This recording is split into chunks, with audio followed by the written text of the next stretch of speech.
Now Farrar tries to give him some breathing room, and he's going to take a shot deep downfield, and open is Bernard Berrien, and the former Bear will go 99 yards for a touchdown. Manning on 3rd and 10. He fires, and the catch is made by Cruz, who breaks free. One man to beat. Victor Cruz down the sideline. 99 yards from Manning to Cruz. Wes Welker pulling away, and he ties an NFL record with a 99-yard touchdown. Andre Davis, and Davis will score 99 yards. Wow.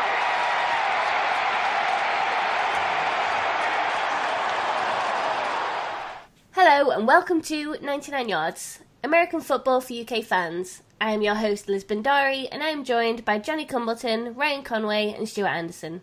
How are we, guys? Good, thank you. Yeah, I'm doing okay, thank you. I am magnificent, Liz. Good.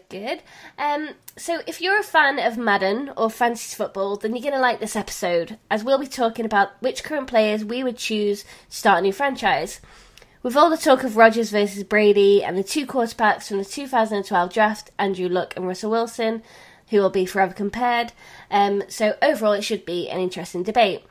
But first, there were some huge playoff landscaping games last week for many teams. Let's take a look at what they have in store this week. Johnny, what do you think of the Steelers' prospects against the Panthers?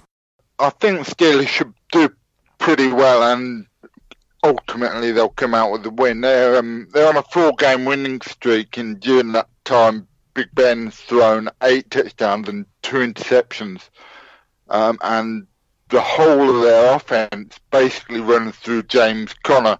I worked out that for the article I wrote last night that he was accountable for 40% of their yardage, and if they can keep him clean and the likes of Luke Kuechly can't get to him, then it's a huge benefit for them. Obviously they've got to stop Cam Newton, who's completing 69% of his passes over the last 3 games. He's thrown 6 touchdowns, no interceptions, but he's also such a huge running threat, and that was particularly evident to my chagrin when he played the Eagles and brought his team back.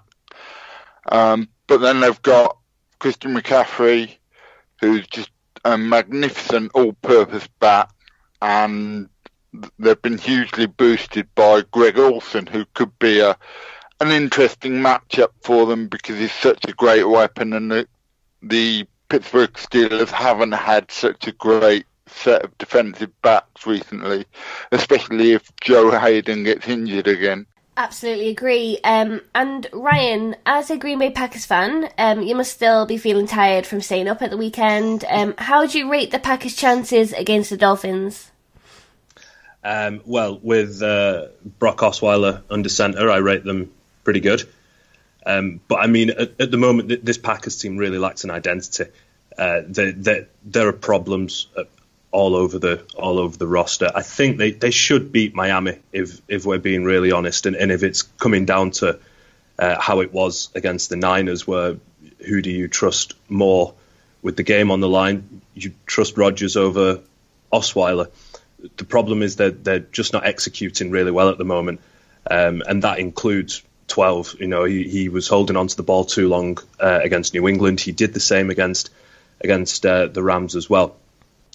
Green Bay are basically already in run-the-table territory to have any slither of hopes to reach the playoffs. It has to start with a win against the Dolphins. I mean, the Dolphins look like they'll welcome back Kenny Stills as well. That'll be an interesting matchup if he is being shadowed by Jair Alexander, because Alexander showed that he could keep up with Cooks against the Rams and his speed. So that should be an interesting duel. But for Green Bay, they have to get Aaron Jones going really, really early. And I have to say that I've been mightily impressed with Marquez Valdez-Scantling. That's a mouthful. He's even when Geronimo Allison was healthy, he's now gone on IR. Valdez-Scantling looked like the second best receiver behind Devontae Adams on the Packers roster, and now he's going to inherit a lot more snaps, and he's earning the trust of Rodgers. He could be a big factor down the stretch, but I mean, I think they should win. They just have to win, though, at this point. Well, I'm hoping for an Aaron Rodgers comeback for your sake, Ryan. And Stu, the Saints will follow up their huge win against the Rams with a tough trip to Bengals, who appear to be having a decent year. How do you feel about the game? Can't see anything else other than a New Orleans Saints victory this weekend. The Saints season started off pretty slowly. Home defeat to the Bucks in week 1, and they were lucky to get away with a home win against Cleveland in week 2, when the Cleveland had a kicker. They might have actually away with the win. But ever since then, the Saints have just got stronger and stronger. They defensively, they still seem to be giving up quite a lot of points, but offensively, they're so difficult to stop. What doesn't help Cincinnati is the fact that their run defense at this moment in time isn't particularly impressive. They're giving up just under 130 yards per game on the ground. And the Saints, with Alvin Kamara and Mark Ingram in the backfield, are just so impressive. Whether they're running the ball or the halfback screens, they really are a difficult team to stop. And if you do manage to stop Kamara and Ingram, you've then got Drew Brees, Michael Thomas, who not only is one of the best wide receivers in the NFC South, I think he's one of the best wide receivers in the NFL. You've also got tight end Benjamin Watson, who is incredibly underrated. And now the Saints have also got the interesting prospect of Des Bryant as wide receiver. The Saints will take some stopping. I think even the Saints' record on the road isn't that great, but I just think against the Bengals are struggling after starting the season really well. I just can't see how the Bengals can outscore the Saints. Yeah, I have to say, the Saints are looking really good right now, and I really enjoyed their game against the Rams last week too. Obviously, it's Rams against Seahawks this weekend, and the Seahawks are very up and down at the moment, so obviously I've got my concerns. However, on to the fun stuff. We always want to know which player is the best, and so Ryan, I'll put it to you first. If you had to start a franchise tomorrow, and you had your pick of all the offensive players in the league, who would be your number 1 draft pick and why? If I had to pick from every player on offense in the league right now, going forward, for me it'd be Patrick Mahomes. It does come with the qualifier that Andy Reid goes with him, but forget that. This guy's arm is ridiculous. He makes smart decisions. Probably his worst decision was against New England when he threw a pick to Hightower when he looks like he's blitzing and then drops into coverage. That was a dreadful decision. He's made a couple others, but generally speaking, he's just been absolutely outstanding from every aspect that you want a quarterback to be, and shows again that if you've got a competent quarterback in front of a young one, you can redshirt these guys and they can come in and run your system the year after. He's just been brilliant. For me, I'm going to play the homer role and I'm going to go with Wentz, because having watched him, I flew out to the Monday night game last year and watched some of the plays he's making, the escapability alone. There was one play and he ran and looked like he was going to be sacked, and then suddenly the Red Sea parted and he just emerged out of the pile and ran for the first down. And he's got a cannon for an arm, and much the same as Mahomes, can just make the plays. I'm not sure he's showing quite as a good awareness. Sometimes he holds on to the ball and he's fumbled an awful lot, but in terms of the skills to produce offense and something to build around, he's the guy I want, and he's also a fantastic leader. And Stu, how about you? Who would you choose? Well, first of all, I honestly can't believe that Johnny picked a Philadelphia Eagle. Shock, I know. But with Ryan being a Green Bay fan, he'll appreciate my pick, and it has to be Aaron Rodgers. Of course. I know he's obviously considerably older than the two other guys that have been mentioned, but he's one of these guys, regardless of which team you support, unless it's an NFC North rival, that you just enjoy watching. As I said, he is well into his 30s, but I think the fact that he was understudy to Favre for the first 3 years of his career has probably helped him. Similar to Brady, I can see Rodgers playing for at least the next 4 or 5 years. And as I say, just from his mobility, his accuracy, his reading of the defence, he has got it all. I know there's the continual debate on who's the greatest, but at this moment in time, Rodgers and Brady. As far as I'm concerned, I'm not even getting involved in that debate in this podcast. But I really just enjoy the guy. Watching him play football, he really is just fantastic. I think people forget that he sat behind Favre for so long. He's not your typical 14-year pro, as it were. He's had to sit for 3 years. It's not all that wear and tear on his body. So people think that Rodgers' prime is being wasted, but honestly, he could be in his prime, like we talk about Brady still being in his prime at 40. He's a marvel. To add to that, I sort of agree, but he's also taken a hell of a lot more hits than Brady. I mean, just because of the amount he has to engineer that offense, it takes a lot more punishment than Brady. Yeah, no, I get that. It is. It was not fun watching Brett Hundley quarterback for us last year, but I get that with the collarbone injuries and stuff. But I'd still take him. Yeah, but like you say, Johnny, he has taken more than his fair share of knocks, but I'm in win now mode. So you're setting up a franchise in win now. If I can't take Rodgers, then that's it. I'm not playing. Oh, really?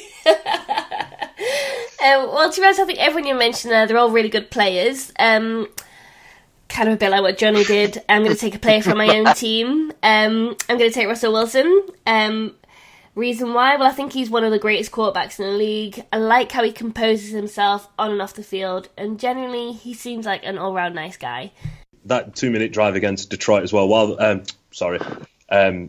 The last game that they just fell short against, while that final drive was made to look very difficult without Wilson, I don't think Seattle would have had very much of a chance. He was brilliant in the closing stages of that game. Yeah, you're right. He plays such a pivotal role in our team that I genuinely think we would struggle without him. We've all picked quarterbacks. Yeah, that's a bit sad of us, isn't it? I kind of feel like Todd Gurley is missing out, and if you really want a young player, you could go for James Conner. I mean, what he's doing in Pittsburgh is miraculous. I totally agree, Johnny. That looking at the young offensive players, you could throw in a multitude of running backs. You said Gurley, Kareem Hunt. It's where do you stop? But as far as I'm concerned, it was to me, it's the signal caller, and picking the running back. These guys are not one-dimensional, because not only are they good runners, they're good pass catchers as well. But guys like Rodgers, Mahomes, Wentz, to a certain degree, they on their day, those guys are unstoppable. Sorry, and Will. Liz, I don't want to. Yeah, I mean, if we had to pick one non-quarterback, I was thinking about it. I'd definitely go DeAndre Hopkins.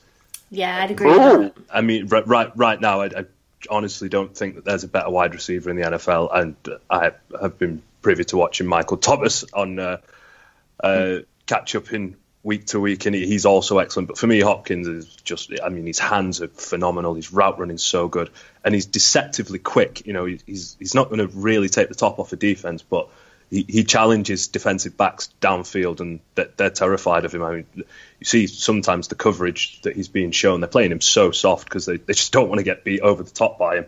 I think if I was going to go down the whole not a quarterback, I think I'd go with Antonio Brown. I think he's always been pretty consistent. He's always seemed to dominate in his area. I think he'd be a good player to go with. And he seems fun.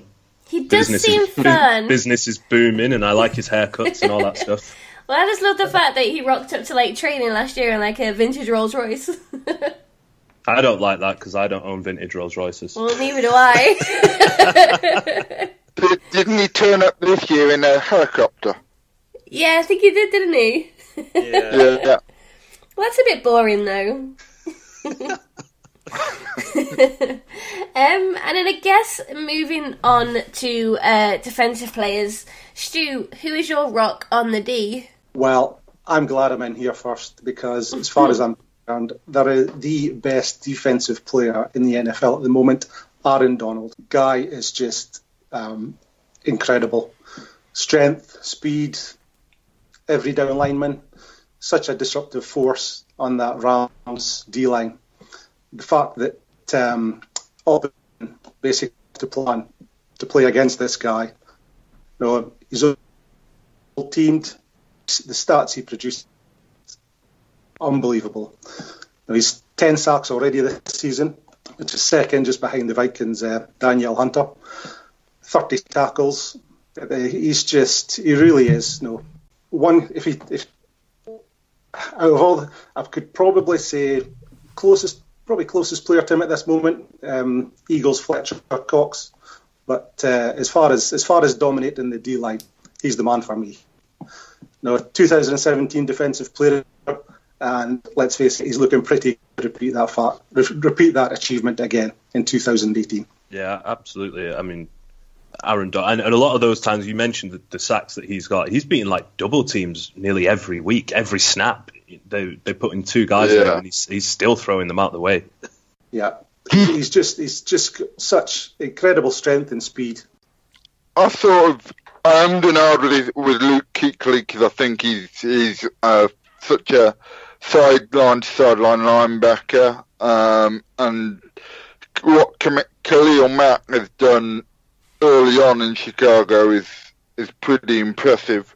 But for me, going with the game going the way it is, I want a shutdown corner. I want someone that can take away a side of the field, and I'm going with Jalen Ramsey because I just think he's had a bit of a confidence knock, but hopefully that will do him some good, and maybe just make him more aware that no matter how good you are, you need to keep working at your craft. But he can do it all for me. He's the one guy that you can match up with an opposing receiver, and he'll take them out of the game. He's just cocky to the point of arrogance, but as I said, that's probably going to come back around. And I just feel like he's the guy to build around. I love him, Jalen Ramsey. Like you said, Johnny, he's had a couple of confidence knocks, but so is that whole Vikings defense. But I mean, now would be a real time for him to show his leadership qualities in such adversity, like they're going through right now. I also like his ball skills. He just when he gets the ball in his hand, he looks a threat to score every time, which is what you want in a defensive back. Ideally, you don't want the guys with the stone hands that aren't going to run it back, that aren't going to make the play. And who would you go with, Ryan? I feel like I either missed you or No. We were going in order. I was patiently waiting. These guys got some good picks. Well, like Johnny said, in today's NFL, we're looking for versatility. We're looking for guys to do so many things across the field, lockdown corners. But on the defensive line or your front seven, I want someone who can put his hand in the dirt. I want someone who can stand up. I want Jadeveon Clowney. That is what I want. I mean, and I still don't believe that he gets the respect that he deserves because of his first couple of years in the league, number one overall pick, and this, that, and the other, and not being in the same draft class as Khalil Mack definitely doesn't help him. But now he's healthy, and he has been so good for Houston. I mean, against both the pass and the run, I was mightily impressed with how good he was against the run. He's just developing into an absolute monster, and that's the guy I want. He'll play anywhere across that front seven. You can't go wrong with Clowney. I mean, the thing that really surprises me is his tackling. He's always, especially in the run, he's always so sure with tackling and always tries to wrap up. And obviously coming out, he was the big thing. He was going to be the next LT and he was injured and nothing happened. But as Ryan said, he's come back and yeah, he's fantastic. I think this time I'm going to go for JJ Watt. The man is a beast. He's got an incredible work ethic and his love for food is up there with mine. So yeah, I think he'd be great on Team NFL Girl UK. Which team are we talking about? Can't say. He'd definitely be great for Seattle. Oh my god, can you imagine? Honestly, I just think he's great to watch. He's so, I don't know, he's just so powerful. Like, he dominates so much on the field. Also, having JJ Watt, as far as I'm concerned, he's the kind of guy that makes his teammates better. Yeah. Just watching him play, he's just, yeah, like he's I just say, Liz, he's a beast. He is. His injuries worry me, to miss. Just with that sort of injury, to miss, he played 3 games in 16 and 5 games in 17. It just, if I'm picking a player to build a franchise around, it's not him. Yeah, I can understand that. I think that is one of the biggest concerns, and obviously it's something that he'll probably continue to suffer with over time anyway. But I think a little bit what Stu earlier said the emphasis is win now. Hey, you can play tight end as well. You could throw him in there. It's versatile. And then in terms of games that are coming up this week, is there anything that you're particularly excited to watch? You mentioned it earlier, Liz, when Seattle take on the Rams. Seattle very nearly had them. The last time that they played, it was a great game, and I think the Rams are there to be had. Obviously, we saw that they're there to be had. They've now got their first loss on them, but they were there to be had when Seattle played them. It'd be interesting to see if they can identify where they went wrong in certain aspects and pick up that win. It is hard to see past the Rams Seahawks game. It's I find it interesting, this matchup, because recently when Seattle were the dominant side in the division, they always seem to really struggle against the Rams. Now, this season, or the past couple of seasons, their form has flipped, and the Rams are the dominant side. But as you saw from the matchup earlier on this season, just a few weeks ago, I think that was a far closer game than what was expected. So it'll be interesting to see, one, if this game follows a similar trend, but also, more importantly, how the Rams react from losing at the weekend against the Saints. I've got a funny feeling that probably that loss against the Saints has came right at the wrong time for Seattle, because I imagine that the Rams will want to make a statement and basically try and go on another run to the end of the season. I'm going to shock everyone, and I'm going to go for the Falcons match. It's a key match against the Browns, they're in the second week with their new signal caller, and they looked a lot better. If they can sort out their tackle situation, then Mayfield dumping the ball off a lot quicker, actually getting Duke Johnson involved is huge. And the receivers can actually stop dropping some balls, which would be helpful. They've dropped, I think, 6.3% of their passes this year, which is a huge amount. And I just feel like Atlanta, even though they've got their key guys back, Julio is always a threat. I feel like it's a make or break game for them, and could be a trap game. I think there's also a case with the Browns that they're still playing okay on defense. I believe they lead the league in picks. Yeah. I mean, they're still playing pretty well. And Atlanta, for all their issues that they suffered early on, have now looked like they've really got it together, and they've now got Bruce Irvin in there, looks really good. So I mean, for them, if they can get to Mayfield and hurry him, like Johnny said, with the Browns tackle situation and whatnot, this will be a better game I think many might believe. Coach Jags looks really fun as well. But then again, never going to pick the Giants as a game to watch.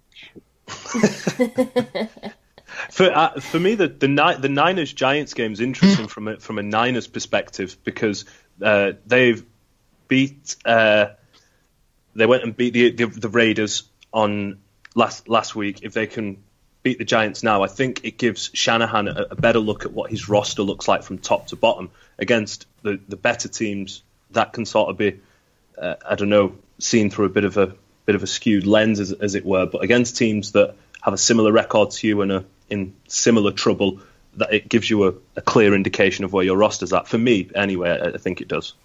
And I watched that Raiders game live, and Nick Mullins, he played some fantastic football. Some of the passes he was making were impressive, just not always first read. And he seemed to see the field well, and the game didn't feel too big for him. Obviously, he's got Brett Favre on his side as well. And then a final question, or not so much a question, but more to get your thoughts on things. Dezperate has obviously signed for 1 year with the Saints. How do you feel about that? Do you think that's a good move? How do you think it's going to impact the team? It's a difficult one. The Saints hardly need any help on offense. I don't know. I just think that with the backfield they had, with the receivers they already had, and with Drew Brees, I'm just thinking, no, did they actually need Bryant? Who knows? It could be an inspired decision by the Saints, and we'll find out eventually through time. But I just think that it was maybe possibly a unnecessary signing by New Orleans. I think it gives them a really nice new dimension. I mean, Alvin Kamara, as great as he is, he's second behind Michael Thomas in terms of receptions with 51, and then after that Ben Watson with 26. I mean, throwing Dez in there, even if you use him mainly as a chain mover guy and a red zone threat opposite Thomas, for me that gives them a scary new dimension, because now you can throw the fades to Dez instead of Thomas, and you can still have Kamara coming out of the backfield. I like it. It's terrifying. I think the Saints they're obviously giving Drew Brees all the ammunition he can muster.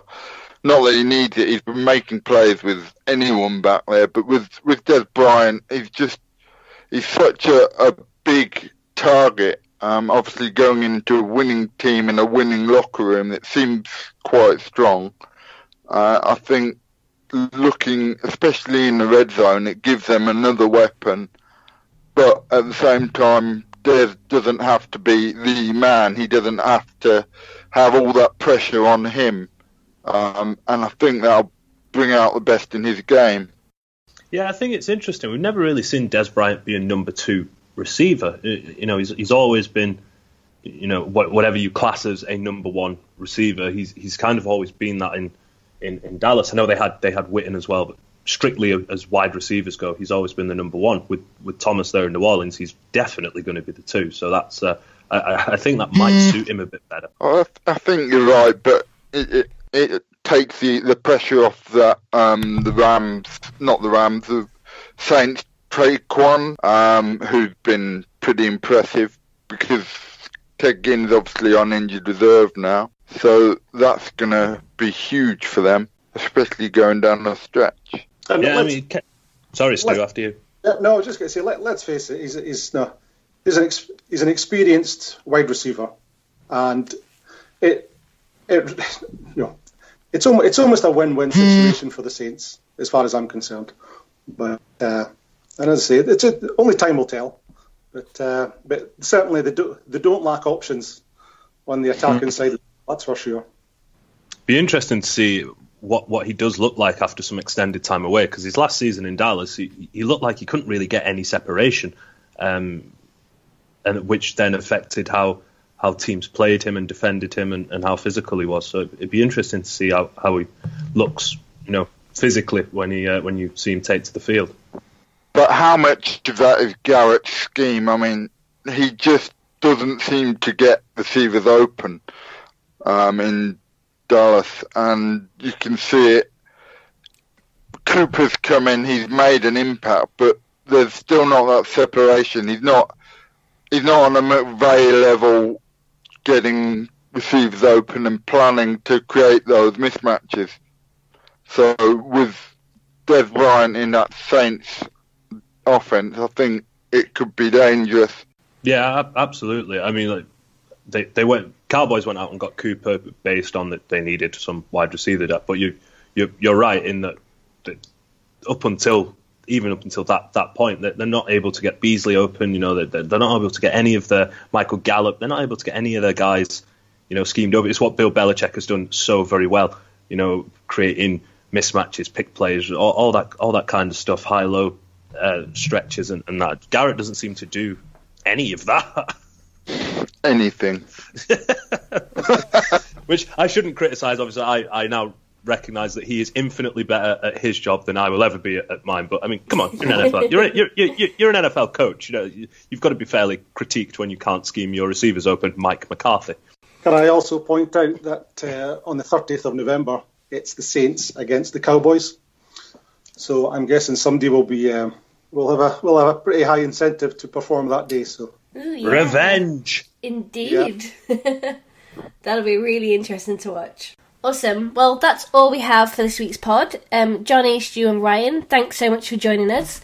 Thanks to everyone who listened. And of course, feel free to share with us on Twitter at 99yards who you would choose as your number one offensive and defensive pick. Thanks for listening.